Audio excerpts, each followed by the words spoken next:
Some people build their homes on flat ground, near good schools, close to shops. And then there are the ones who look at a raging river, a sheer cliff, or an active volcano, and say, that's where I want to live. These are 20 of the riskiest houses on the planet. Some have been destroyed and rebuilt multiple times. Others sit so far above the ground that a wrong step means certain death. And at least one sits directly in the path of one of the most dangerous volcanoes on Earth. Drina Riverhouse, Serbia. A tiny wooden cabin sitting on a rock in the middle of a wild river. No bridge, no road.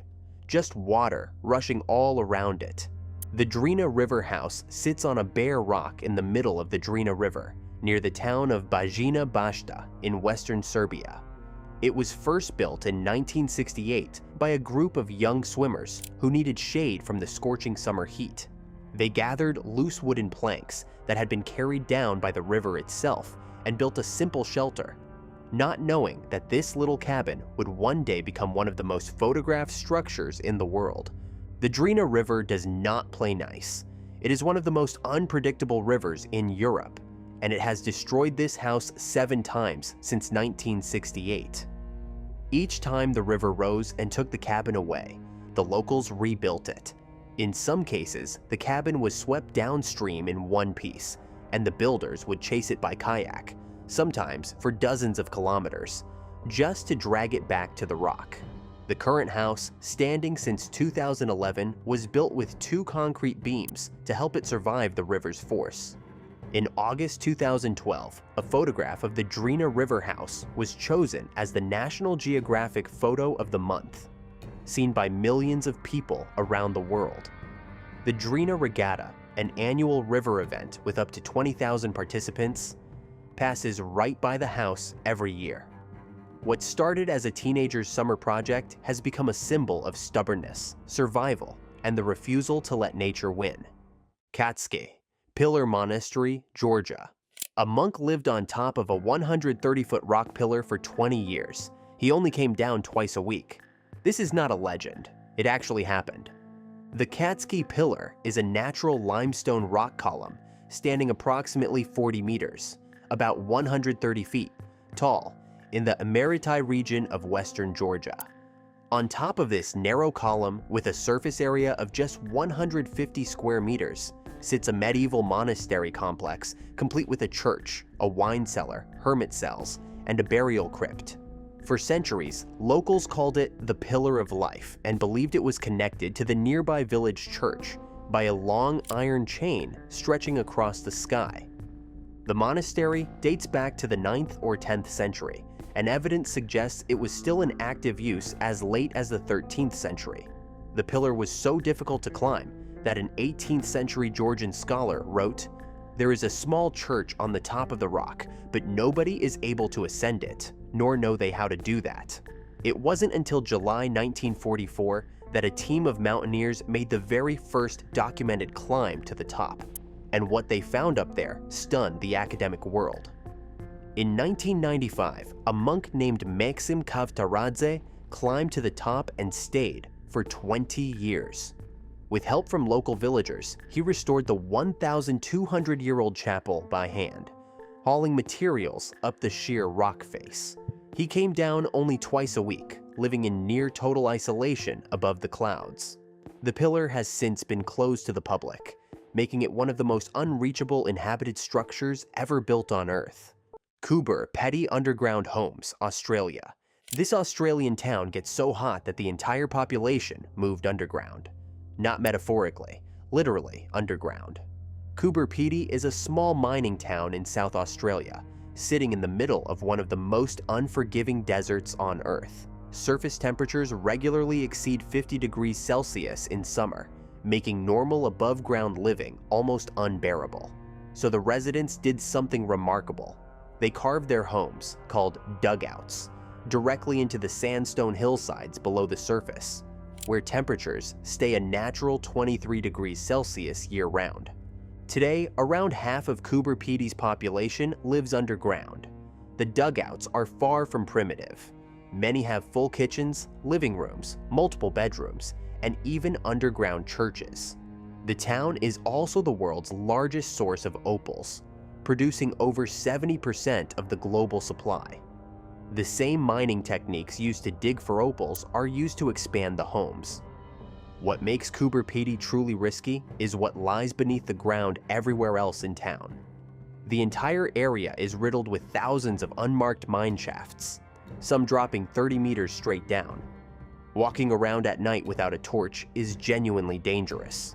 Visitors have fallen into shafts and never been found. Wozoco Apartments, Amsterdam, Netherlands. 13 apartments are bolted to the outside of this building.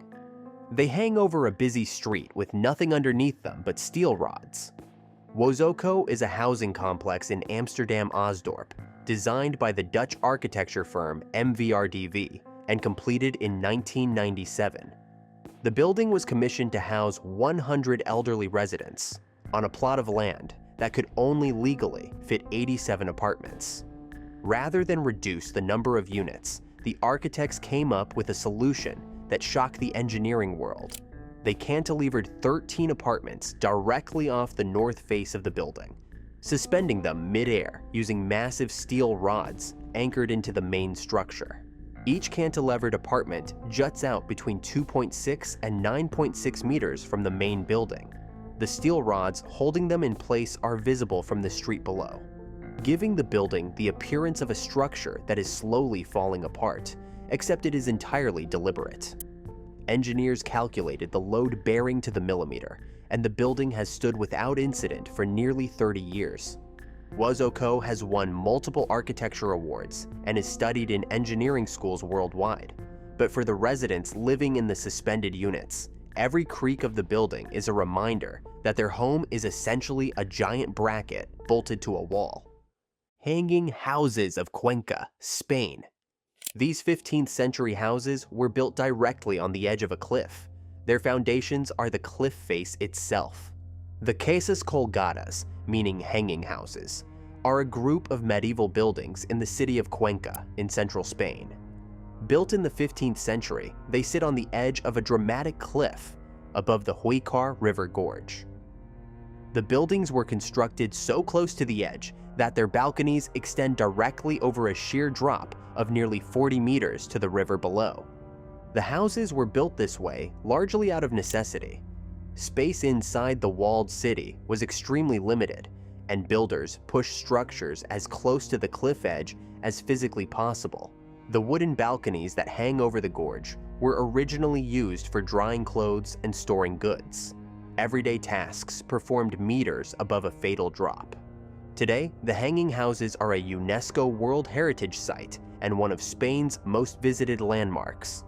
One of the buildings now houses the Museum of Spanish Abstract Art, but the structures themselves are aging, and engineers continue to monitor the cliff face beneath them for signs of erosion and movement. Chemosphere House, Los Angeles, USA.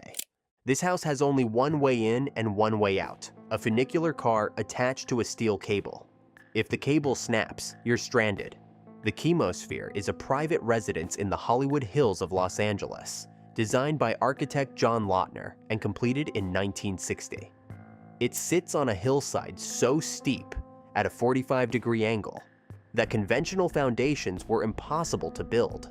Instead, Lautner mounted the entire octagonal house on top of a single concrete pillar, 5.5 meters tall, driven deep into the hillside. The house has no road access. The only way to reach it is via a private funicular, a small cable car that carries residents up the slope from a garage at the bottom.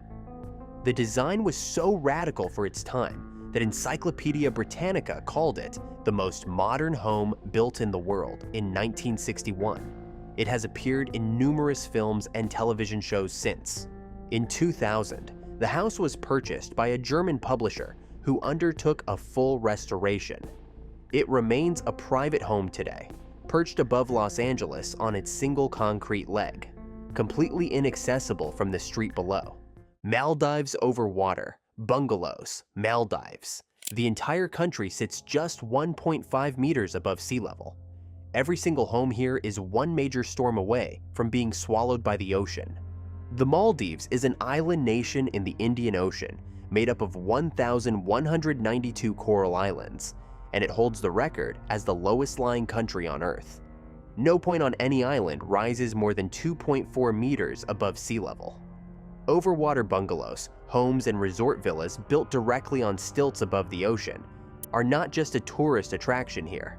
For many communities, building over the water is a practical response to the severe lack of usable land. The real risk is not the stilts, it is the sea itself.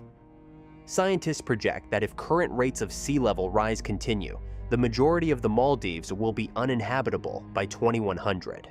The government has already begun purchasing land in other countries as a contingency plan, including land in Sri Lanka and Australia, to relocate its entire population if needed. Storm surges are an immediate and regular threat. In December 2004, the Indian Ocean tsunami flooded over 80% of the Maldives' total land area. Entire islands were submerged for hours. People living in overwater structures had no higher ground to retreat to. There simply was none.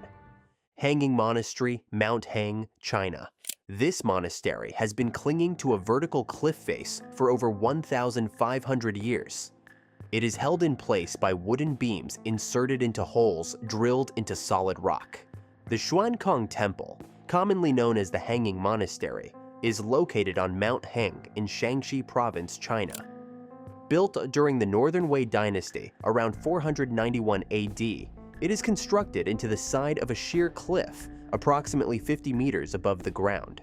The structure is supported entirely by oak crossbeams inserted horizontally into holes carved into the rock face, with the cliff wall itself forming the rear wall of the building. The monastery was deliberately built high on the cliff for two reasons: to protect it from the flooding of the Zhulong River below, and to shield it from the heavy mountain rains by positioning it under a natural rock overhang. It has survived earthquakes, floods, and over 1,500 years of weather in one of China's most mountainous regions. Today, it houses 40 rooms connected by corridors, boardwalks, and bridges, all suspended above a fatal drop. The Chinese poet Li Bai, visiting in the Tang Dynasty, was reportedly so unsettled by the sight of it that he carved the words "unimaginably precipitous" into the rock nearby. That carving is still there today. Lake Kivu Homes, Dr. Congo and Rwanda. This lake sits on top of 300 cubic kilometers of dissolved methane gas. If it erupts, it would be one of the deadliest natural disasters in recorded history. Lake Kivu sits on the border between the Democratic Republic of Congo and Rwanda in Central Africa. It is one of the world's deepest lakes and one of only 3 known exploding lakes on Earth. Lakes that contain enormous amounts of dissolved carbon dioxide and methane gas in their deep water. Communities of tens of thousands of people live directly on its shores and on islands within the lake itself. The danger is called a limnic eruption, a sudden, massive release of gas from deep within the lake, triggered by a disturbance such as an earthquake or volcanic activity. Lake Nyos in Cameroon experienced a limnic eruption in 1986 that killed approximately 1,800 people overnight. Lake Kivu holds roughly 1,000 times more gas than Lake Nyos. Scientists estimate that a major eruption could kill millions of people within hours. Rwanda has been extracting methane from the lake since 2015 and uses it as an energy source, both to reduce the risk and to power homes and businesses. But extraction is slow, the gas replenishes continuously, and the 2 active volcanoes nearby, Nyiragongo and Nyamulagira, mean the risk of a triggering event never fully goes away. Meteora Monasteries, Greece. These monasteries sit on top of rock pillars 400 meters tall. For 700 years, the only way in or out was a rope and a wooden net. Meteora is a complex of 6 Eastern Orthodox monasteries built on top of natural sandstone rock pillars in central Greece, near the town of Kalambaka. The pillars rise up to 400 meters from the ground, and the monasteries, the first of which was built in the 14th century, were deliberately constructed on the most inaccessible peaks to protect the monks from the constant warfare and invasion of the era. For nearly 700 years, the only way to reach the monasteries was via rope ladders or large nets that were hauled up by hand. Supplies, building materials, and people were all transported this way. The ropes were reportedly only replaced when they broke, a policy that would make any modern health and safety inspector faint. Steps were finally carved into the rock in the 1920s. Today, 6 of the original 24 monasteries remain active and are a UNESCO World Heritage Site, drawing over 1 million visitors per year. The rocks themselves are still crumbling. Geologists note the pillars have been eroding for millions of years and will eventually collapse. For now, monks still live up there, just as they have for 7 centuries. Fallingwater, Pennsylvania, USA. This house was built directly over a waterfall. Its architect said it would last forever. Within 10 years, the floors were already cracking. Fallingwater is a private residence designed by legendary American architect Frank Lloyd Wright, completed in 1939 in the Laurel Highlands of southwest Pennsylvania. Built for the Kaufman family over Bear Run Waterfall, it features a series of dramatic concrete terraces cantilevered directly above the rushing water below. At the time, one of the most daring structural engineering feats ever attempted in residential architecture. Wright famously insisted the building was structurally sound. His engineers disagreed from the start. When the concrete forms were removed during construction, the main terrace deflected, sagged, by nearly 2 inches more than Wright had predicted. Over the following decades, cracks appeared in the floors. Walls bowed outward, and moisture from the waterfall below caused constant structural damage. A major restoration project in 2002 required steel cables to be threaded through the concrete to prevent total collapse. Fallingwater is now considered one of the greatest architectural masterpieces of the 20th century and receives over 170,000 visitors per year. But it remains a building in a constant battle against the natural forces surrounding it: water, humidity, gravity, and time. Casa do Penedo, Portugal. This house was built between 4 enormous boulders in the mountains of Portugal. The rocks are its walls, its roof, and its foundation all at once. Casa do Penedo, meaning House of Stone, is a private residence built in 1974 in the Faifa Mountains of northern Portugal. The house was constructed using 4 naturally occurring granite boulders as structural elements. 2 form the walls, 1 forms part of the roof, and the 4th acts as a natural support at the base. The result is a building that looks less like a house and more like something carved out of the mountain itself. The location sits at high altitude in the Serra da Falpera range, exposed to extreme weather, including heavy snow, strong mountain winds, and near-zero temperatures in winter. The house has no electricity connection from the national grid. It originally relied solely on a small swimming pool, built between the boulders and whatever natural resources the mountain provided. Despite its extreme location, Casa do Penedo became such a popular tourist attraction that the owners were eventually forced to stop using it as a private home. Thousands of curious visitors trekked up the mountain every year to see it, making private life impossible. It is now open to the public as a tourist attraction, and the boulders that form its structure are estimated to be over 400 million years old. Just Enough Room Island, New York, USA. This island is so small that the house on it takes up almost the entire land surface. There is no garden, just a door, a few steps, and the river. Just Enough Room Island sits in the St. Lawrence River in the Thousand Islands region of New York State.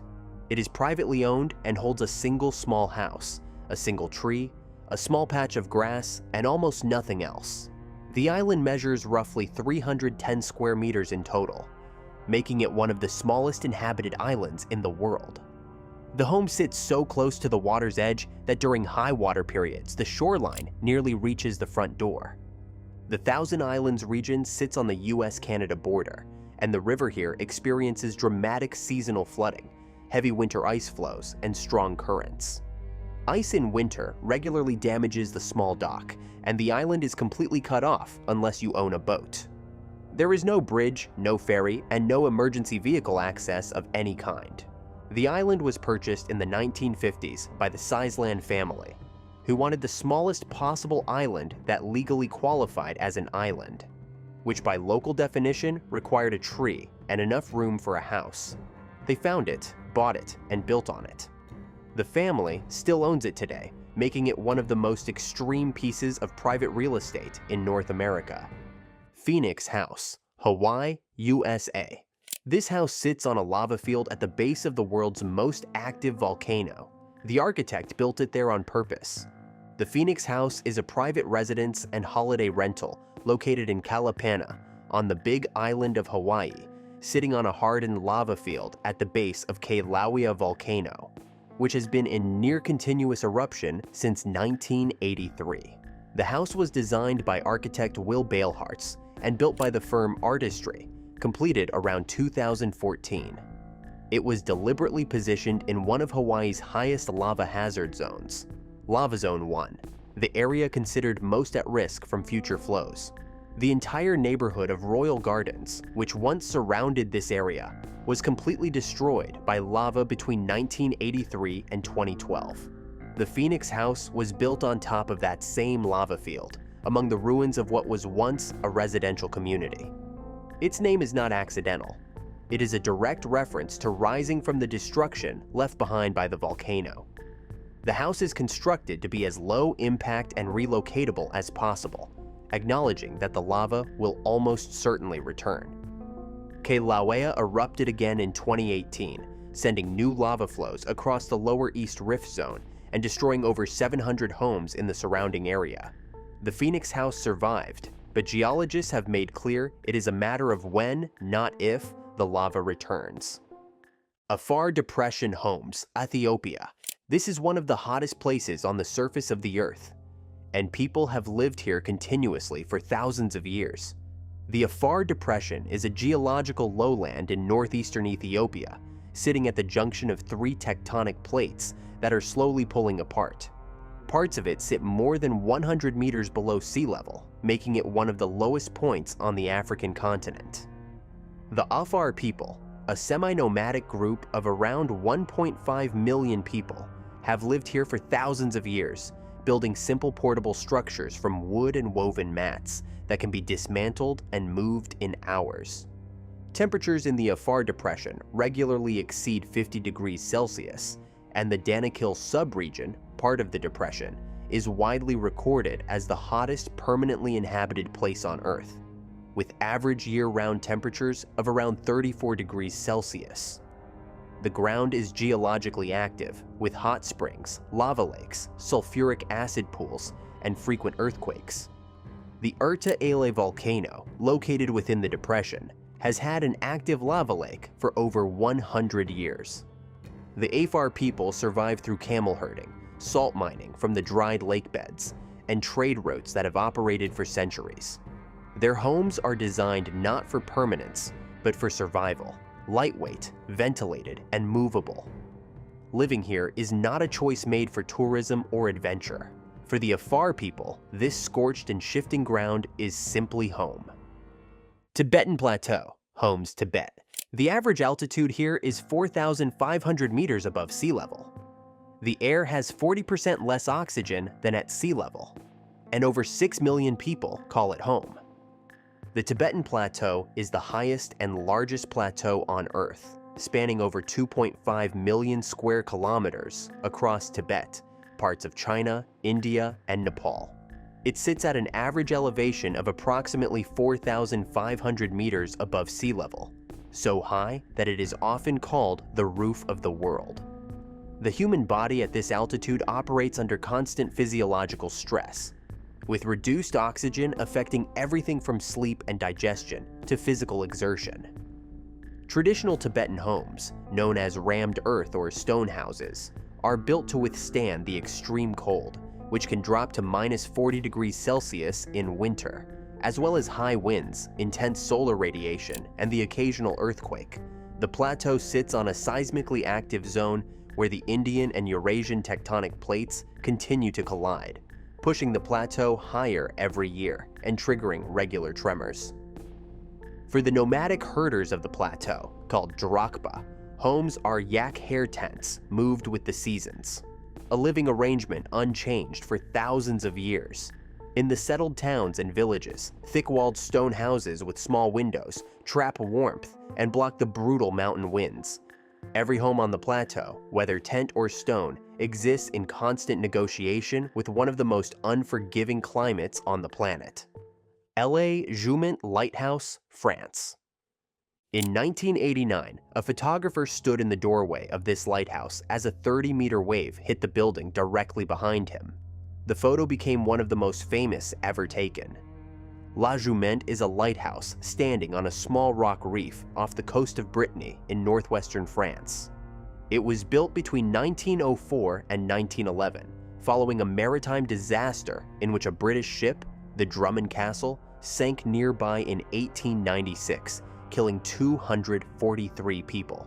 The reef sits fully exposed to the Atlantic Ocean, which in this stretch of water regularly produces some of the largest waves in Europe, driven by storms rolling in from thousands of miles away.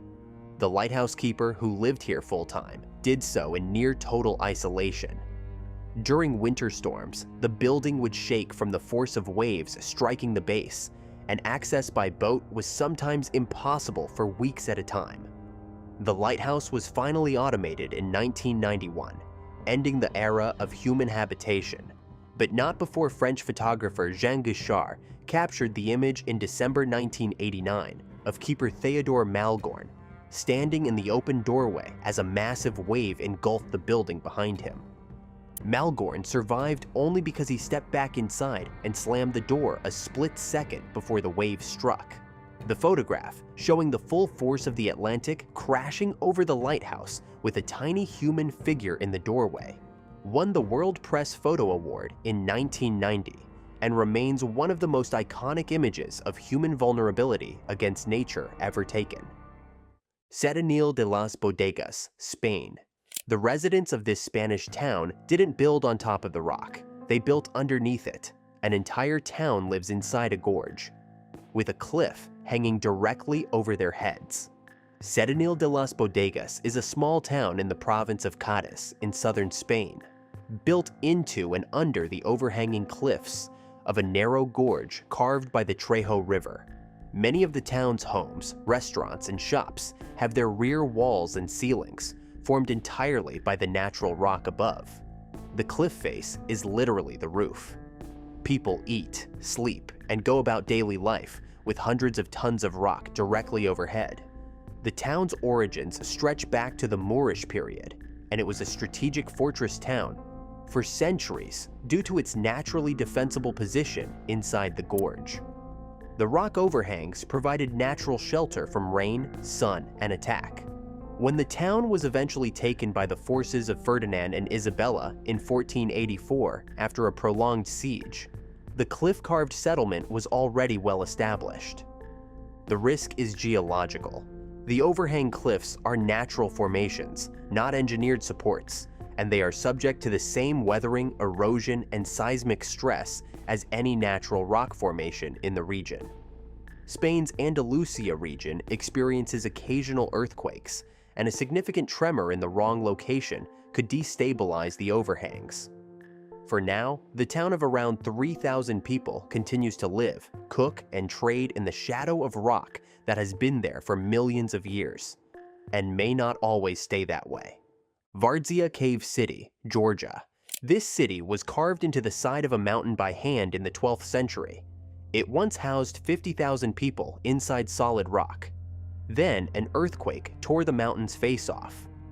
Vardzia is a cave monastery and city carved into the slopes of the Erusheti Mountain in southern Georgia, constructed during the reign of Queen Tamar in the 12th century. At its peak, the complex contained over 3,000 rooms, including churches, libraries, a throne room, pharmacies, bakeries, and wine cellars, all tunneled into solid volcanic rock at altitudes reaching 1,300 meters above sea level. It was designed as both a refuge and a functioning city hidden inside a mountain. In 1283, a massive earthquake struck the region and shook away an estimated 2/3 of the mountain's outer rock face. exposing the interior chambers that had been completely concealed within. What had been a hidden city, invisible from the outside, suddenly became an open rock face of rooms, corridors, and staircases. The earthquake also destroyed the elaborate irrigation and water supply systems that fed the city, and the population never recovered.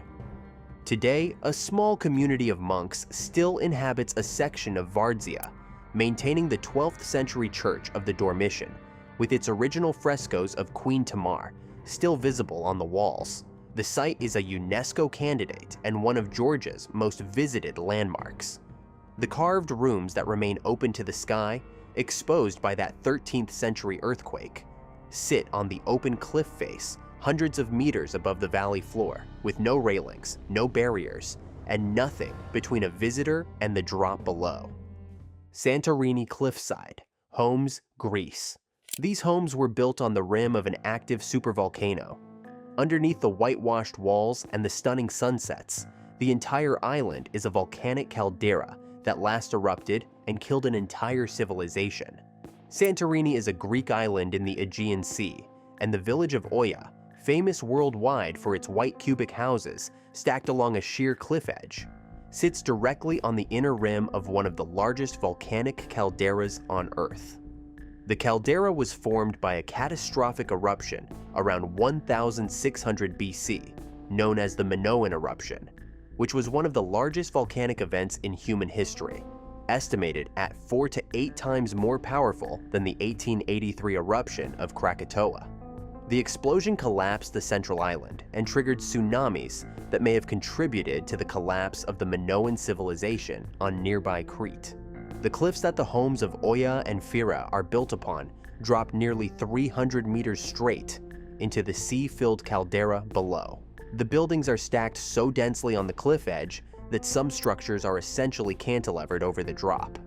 In 1956, a major earthquake measuring 7.8 on the Richter scale destroyed a significant portion of the island's buildings and killed 53 people. Many residents left and never returned. Those who stayed rebuilt. On the same cliffs, on the same volcano. The volcano beneath Santorini is not extinct. The small volcanic island of Nea Kameni at the center of the caldera last erupted in 1950, and geologists continue to monitor the area for seismic and volcanic activity. Over 2 million tourists visit every year, drawn by some of the most photographed scenery on Earth, largely unaware that the cliffs their hotels perch on are the fractured rim of a volcano that has already destroyed a civilization once before. 20 locations where every expert, every engineer, and every instinct said the same thing: don't build here. And in every single case, someone ignored that advice completely. The question is never really about the house, it's about the people who stay, through floods, lava, earthquakes, and 1,500-year-old rope ladders. What makes a person look at a collapsing cliff, a volcanic crater, or a rock in the middle of a raging river and say, this is worth it? If you enjoyed this video, click on the video on screen now to enjoy more Beyond Belief Facts.